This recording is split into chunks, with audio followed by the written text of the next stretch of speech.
It's the day after a layoff and you have a team to lead and work to get done, but nothing feels normal and you don't even know where to start. My name is Megan and I've led teams from startups to Fortune 100 companies through adversity and change, and I'm going to share with you what I've learned. So managing after a layoff is so hard, whether you are a first-time manager or you've been leading teams for years. So you are not alone. This is tough. In this video, we'll be covering 3 different themes to help you build a foundation for leading your team through this type of adversity. So before we get started, I just want to talk about authenticity for a minute. This is deeply personal for your people, and it needs to be deeply personal for you in order for you to be able to lead them through this. But that doesn't mean that you have to put on a fake emotional leader persona that isn't authentic to who you are. So show up however you show up, and let's get started on helping your team get back to crushing their results. Theme 1, go towards your values. So it's so easy in this emotional time to get stuck and feel like you can't move forward, or to try and just ignore all of the emotions and get right back to work and focus on what needs to get done. The first thing is to identify your team values and operating norms. So how do you define something as vague as team values and norms? In a workshop, what you will really do is bring everybody together in an open-ended exercise to get those defined collectively and then agreed upon moving forward. So 3 quick things about hosting this workshop. The first is even the playing field as much as possible, meaning everybody in person or everybody remote. It can be super tempting to have a hybrid situation, but evening the playing field for everyone gives everyone an equal opportunity to participate. And that means that your team values and norms will resonate with your entire team rather than just the people who happen to be in person or who were the loudest on a call. The second thing you want to do is loosen up your creative muscles. So I like using exercises from the Creativity Challenge by Tanner Christensen. This allows the teams to get used to using their creativity to come up with lists, answer questions, and then share their ideas in a space where it is safe for them to do so. And that leads into the third piece, which is creating an environment where people feel safe and are able to share and collectively get to a result. So here's an example of some questions that you can ask yourselves in that type of workshop to really get to your team values and norms. Ask the questions open-ended, resist the temptation to drive the answers, and then have everybody answer these questions with one idea or one answer per post-it note, and then start to group those under the answers. What you'll find is your values will start to bubble up, and you'll end up with something like this, which is a list of values and operating norms as examples for what you're eventually looking for relative to grouping these themes together.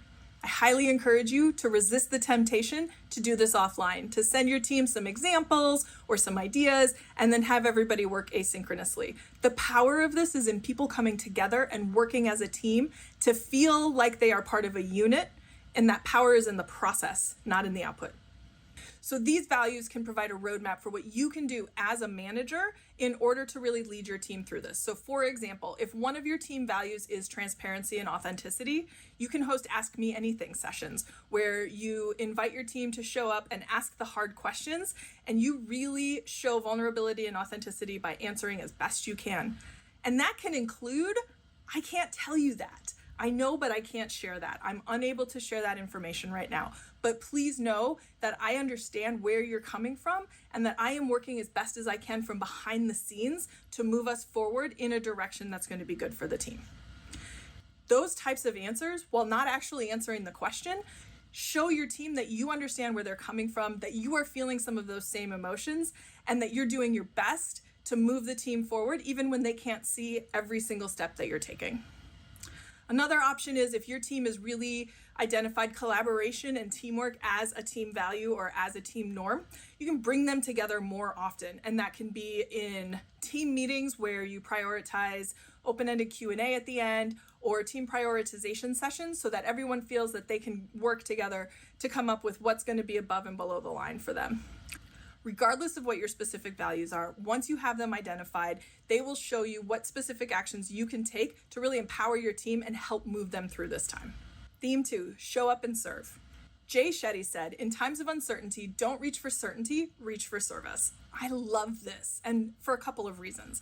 The first is that the reframing of this really helps with anxiety and a sense of failure when you are trying to reach for something that's not there. So if your team is trying to find certainty in an uncertain time and you're able to really pivot that and talk to them about reaching for service to each other, you're reaching for service of how you can help them and to control what they can control, that can help stop some of the swirl that comes with not being able to get that thing that they're looking for. So mostly, this looks like showing up. So even if it feels like you're over-indexing on things and showing up for your team and constantly in their face, keep doing it, keep going, lean into the discomfort. Because what this is going to give you is a sense of consistency over time.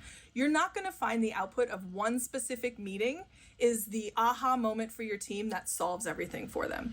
It's just continuously showing up, being of service, preparing them in whatever way that you can. So I know the calendar that I've got up right now is probably a really light week. I know how hard this is. I know that it's tough to carve out time. I promise you it is worth it. If you can protect the time with your team on your calendar the way that you would protect talking to your boss or talking to an executive at your organization, that's going to pay out in dividends over time as your team comes to really recognize that they can rely on you being there when they need you.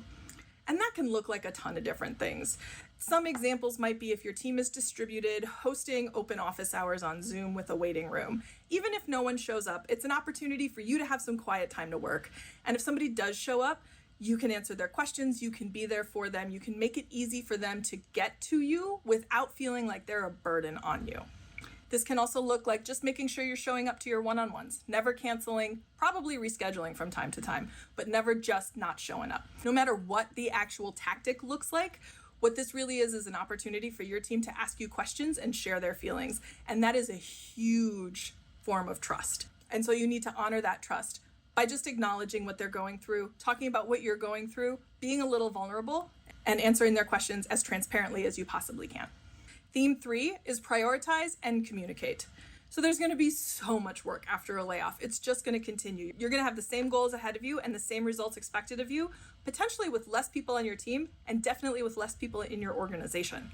I have some resources in the links below if you need a place to start for what a prioritization exercise can look like through a couple of different lenses. But the most important piece of this is the communication that comes after the prioritization.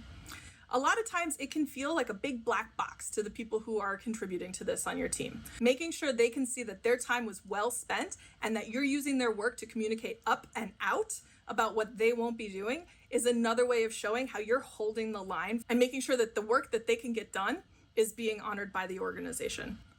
So these were the 3 key themes that I believe will give you a foundation to really personalize the way that you can work with your team to lead them through a layoff and help them get back to crushing their results.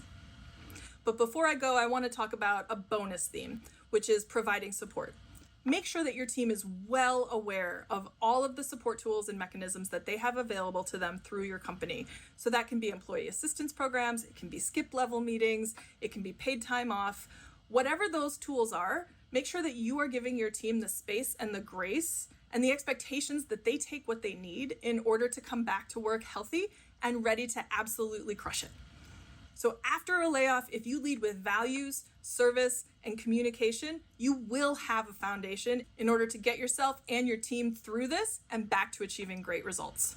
Thanks for watching. I would love to hear how these have worked for you, and if there are other things that you've done to lead your teams through adversity and crisis, let me know in the comments below.